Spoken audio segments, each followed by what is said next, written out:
ভিতরের সালাত পড়বেন কয় রাকাত?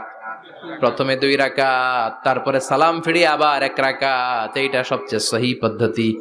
আবার মাঝে মাঝে বিশ্বনবী 3 রাকাত একসাথে পড়তেন, বসতেন শুধু শেষ বৈঠকে, এটাও ঠিক আছে। আবার আমরা যেটা পড়ি বাংলাদেশে, এটারও দলিল আছে, তবে আম দলিল, এটার খাস দলিল নাই, স্পেসিফিক দলিল নাই। বিশ্বনবী বলেছেন তোমরা বিতরের নামাজকে মাগরিবের নামাজ থেকে আলাদা করে পড়ো। আমরা সেটাও করি, কারণ মাগরিবের নামাজে আমরা 3 রাকাতের পরে এরকম আল্লাহু আকবার বলে হাত উঠাই, তো আলাদা হয়েছে না? আবার আমরা আল্লাহুম্মা ইন্না নাস্তাইনুকা পড়ি, এটা কি মাগরিবের নামাজে পড়ি নাকি? তাহলে পার্থক্য আছে না নাই? তবে প্রথম 2টা বেশি শক্তিশালী। রাতে 2 করে নামাজ পড়বেন, সব শেষে আপনি 1 রাকাত পড়বেন। বিষ্ণু বলেছেন ইজআলু আখিরা সালাতিকুম ফিল লাইলি বিতরা, তোমরা রাতের শেষ নামাজটারে বিতরের নামাজ বানিয়ে দিও। সুবহানাল্লাহ পড়েন। এই জন্য